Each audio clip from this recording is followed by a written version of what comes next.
Subscribe करें ideal progressive school के YouTube channel को और वीडियो अच्छी लगे तो लाइक और शेयर करें और बेल आइकन को दबाना ना भूलें ताकि इस चैनल पर अपलोड होने वाले सारे वीडियो सबसे पहले आपके पास पहुंच सके।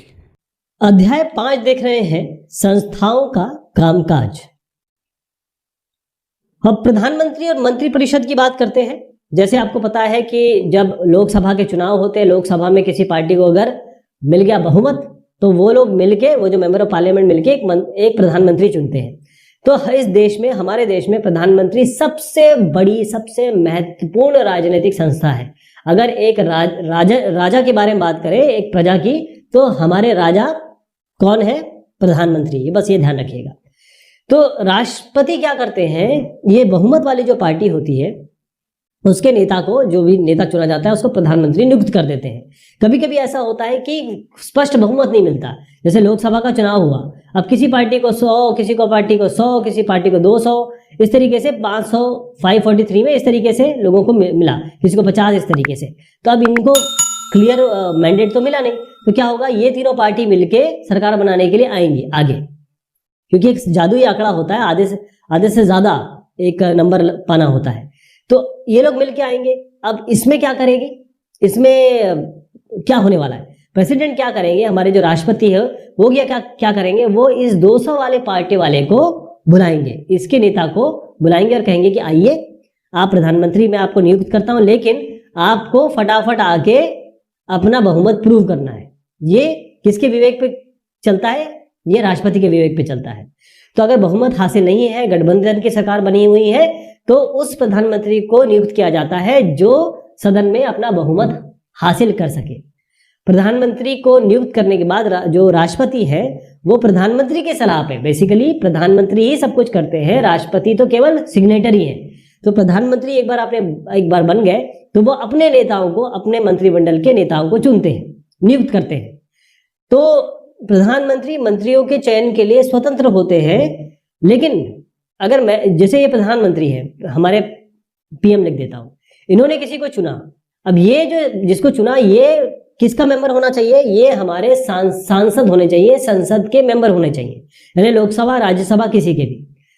अगर बाई चांस ये नहीं है, ये लोगों द्वारा नहीं चुने गए हैं, तब क्या होगा, इनको ये बना तो देंगे, इनको ये मंत्री बना तो देंगे जो प्रधानमंत्री साहब है, लेकिन इनको एक तय 6 महीने के अंदर, 6 मंथ्स के अंदर इनको मेंबर बना। देखिए, लोकसभा का मेंबर तो ये नहीं बन सकते।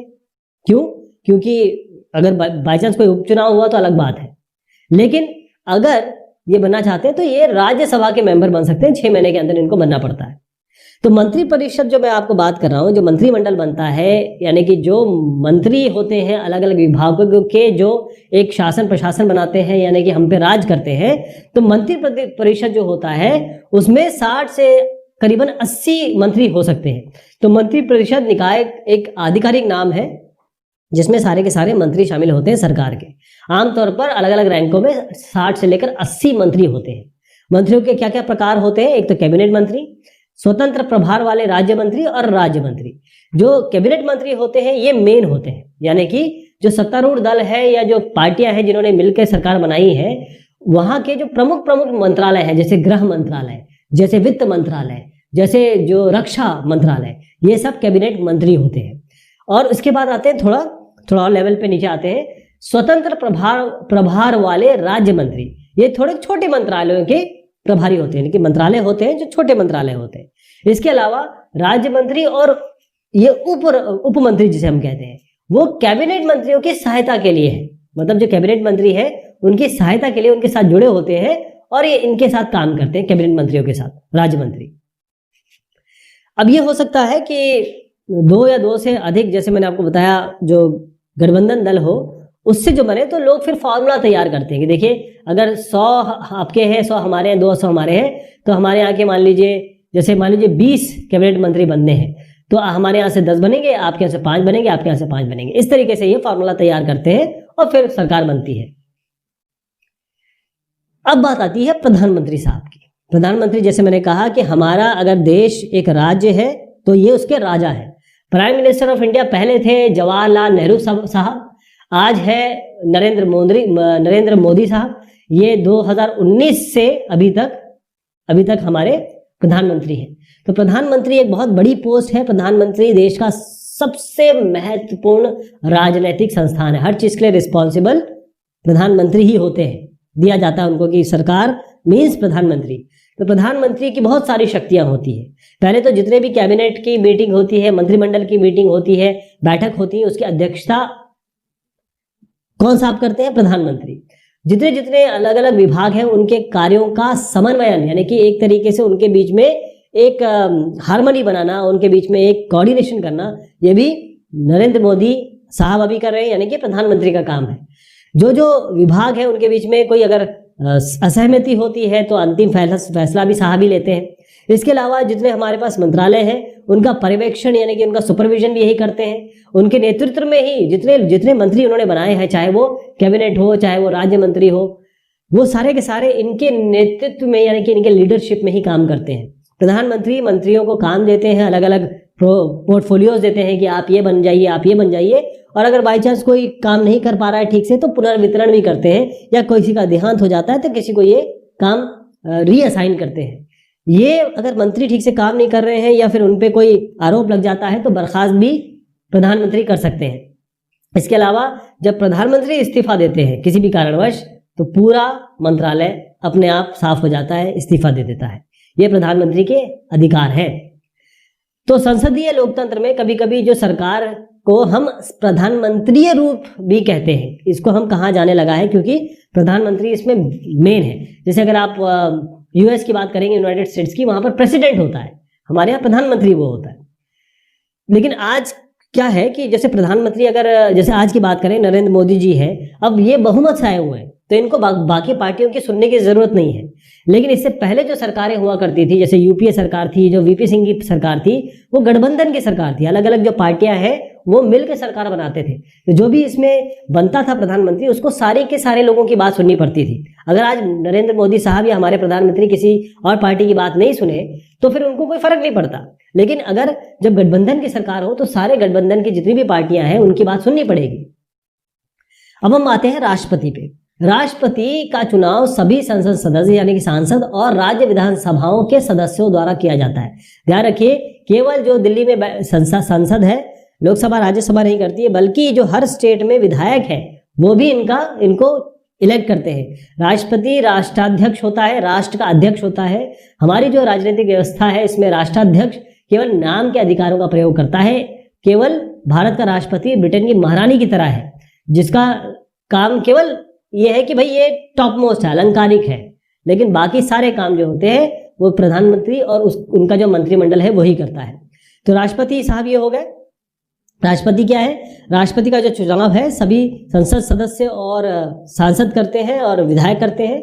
राष्ट्रपति की जो शक्तियां हैं उनमें सबसे पहले देखिएगा कि राष्ट्रपति देश के सभी राजनीतिक जो संस्थान है उनके समग्र कामकाज का पर्यवेक्षण करता है, यानी कि सुपरविजन करता है।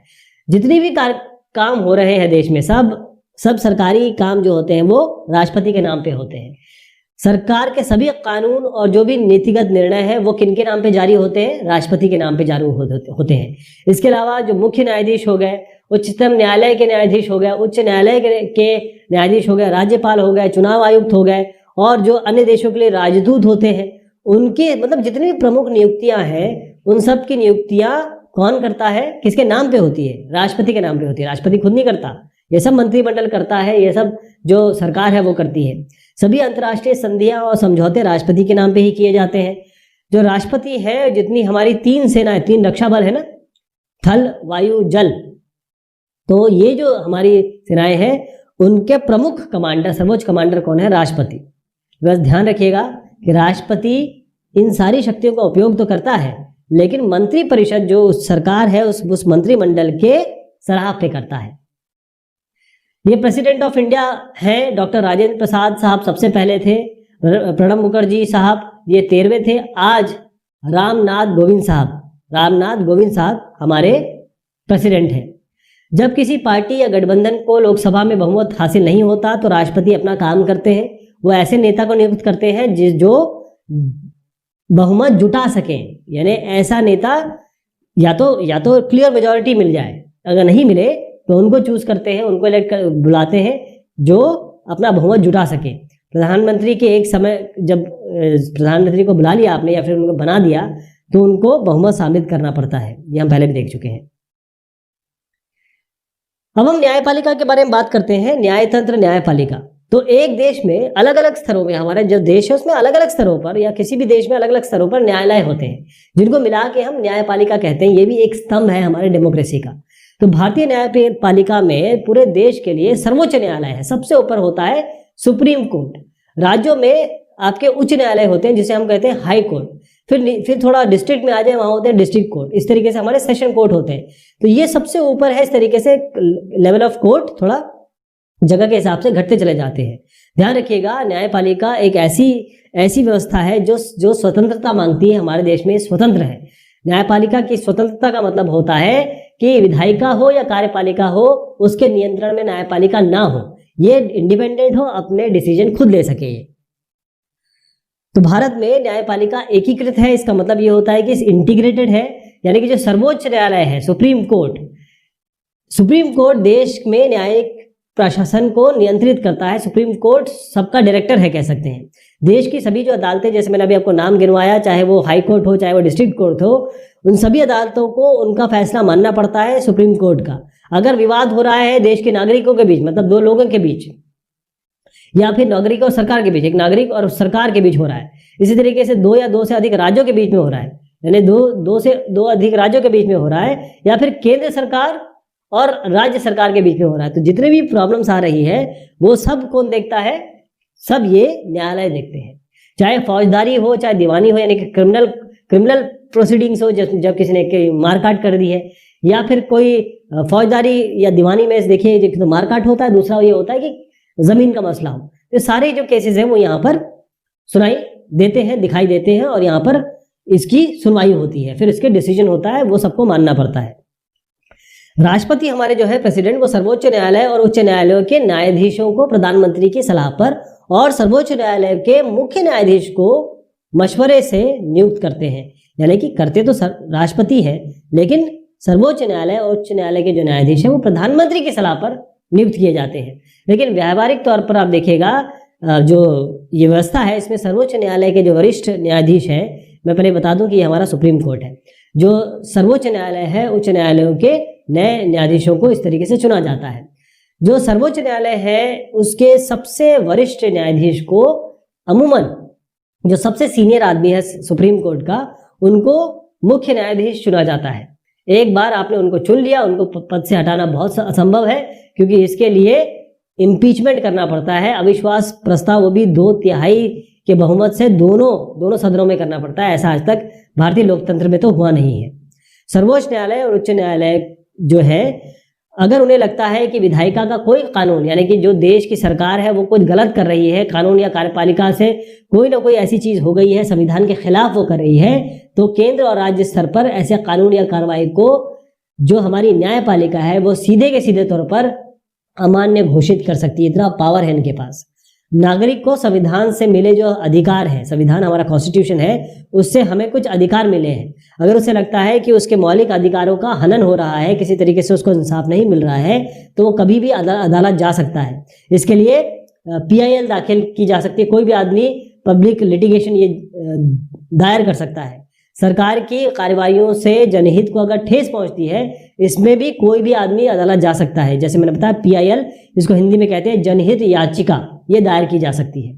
तो सारी पॉसिबिलिटी है। न्यायपालिका स्वतंत्र होती है, निष्पक्ष होती है।